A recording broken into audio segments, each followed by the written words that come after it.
اس رمضان میں یعنی 2025 کے اس رمضان میں فطرہ کتنا ہے، یعنی صدقۃ الفطر کی مقدار کیا ہے، کیسے ادا کریں؟ جواب: کھجور، پنیر، کشمش، جو، آٹا اور گیہوں، ان سب چیزوں سے جو ہے آدمی اپنا صدقۃ الفطر ادا کر سکتا ہے۔ بلکہ ضروری یہ ہے، اس سلسلے میں تفصیل یہ ہے کہ سرمایہ دار حضرات 3 قسم کے ہیں، یعنی اللہ تبارک و تعالیٰ نے جنہیں مال و دولت سے نوازا ہے وہ 3 طرح کے لوگ ہیں۔ ایک تو وہ ہیں جو بہت اعلیٰ درجے کے ہیں، یعنی اللہ تبارک و تعالیٰ نے بے انتہا مال و دولت سے انہیں نوازا ہے۔ یہ حضرات کھجور، کشمش اور پنیر جیسی قیمتی اشیاء کے حساب سے صدقہ فطر ادا کریں۔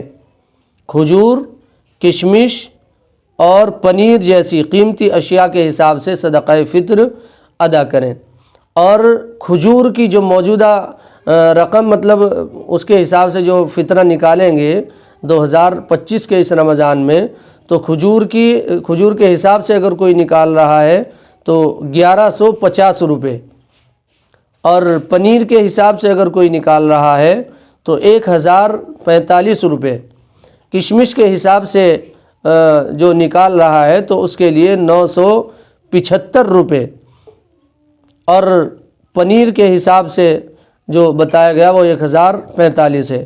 تو جو اعلیٰ درجے کے مالدار لوگ ہیں جنہیں اللہ نے بے حساب مال و دولت عطا کیا ہے، انہیں چاہیے کہ وہ اپنا صدقۃ الفطر ان 3 چیزوں میں سے کسی ایک کے ذریعے سے نکالیں، یا تو کھجور کے ذریعے سے نکالیں، یا پھر کشمش کے ذریعے سے نکالیں، اور یا پنیر کے ذریعے سے نکالیں۔ کھجور کی مقدار ابھی بتا دی گئی 1050، پنیر کی مقدار 1045 اور کشمش کی مقدار 975 روپے ہے۔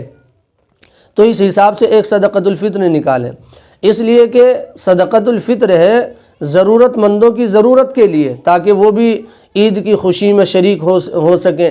اسی لیے عید سے پہلے بہتر ہے اپنا صدقۃ الفطر ادا کر دینا۔ اب ظاہر سی بات ہے جنہیں اللہ نے بے حساب مال و دولت عطا کیا ہو، وہ لوگ بھی اگر گیہوں سے نکالیں گے تو اگرچہ ادا تو ہو جائے گا، لیکن جو شریعت کا مقصد ہے، جو شریعت کا مزاج ہے، اس کو سمجھیے، اس میں غریبوں کا فائدہ زیادہ نہیں ہو رہا ہے۔ تو اس لیے ایسے مالداروں کو چاہیے کہ وہ جو ہے اپنا صدقۃ الفطر کھجور، پنیر اور کشمش کے ذریعے سے ادا کریں، تاکہ شریعت کا جو مزاج ہے، شریعت کی جو منشا ہے، شریعت جو چاہتی ہے، وہ اس کی منشا اور اس کی چاہت پورے طور پر جو ہے مکمل ہو سکے اور پوری ہو سکے۔ اسی طریقے سے بعض سرمایہ دار وہ ہیں جو اوسط درجے کے ہیں، یعنی میڈیم درجے کے ہیں، درمیانی درجے کے۔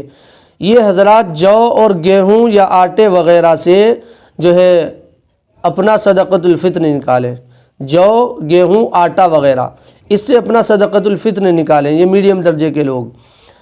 جو کی جو قیمت ہے دہلی اور NCR کے لیے یہ چیزیں بتائی جا رہی ہیں 150 روپے کے حساب سے نکالا جائے گا، اور آٹے کی جو قیمت ہے وہ 90 روپے کے حساب سے نکالا جائے گا۔ گیہوں کی جو قیمت ہے وہ 70 روپے کے حساب سے جو ہے اس کا اندازہ لگایا گیا ہے۔ اسی طریقے سے تیسرے درجے کے جو لوگ ہیں، یعنی بالکل ادنا درجے کے، مال و دولت تو اللہ نے ان کو دیا ہے اور مال و دولت سے نوازا ہے، لیکن بہت معمولی درجے کے مالدار ہیں، تو ان کے لیے یہ ہے کہ یہ حضرات آٹے اور گیہوں کے نصف صاع کے حساب سے صدقہ فطر ادا کریں۔ آٹا اور گیہوں یعنی آٹے کی جو قیمت ابھی 90 روپے بتائی گئی ہے اس کے حساب سے نکالیں، اور گیہوں کی قیمت 70 روپے جو بتائی گئی ہے اس کے حساب سے نکالیں۔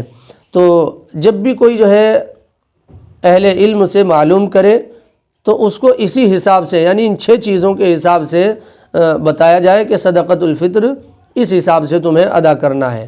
اور یہ جو صدقۃ الفطر کی مقدار بتائی گئی ہے یہ دہلی اور NCR کے لیے ہے۔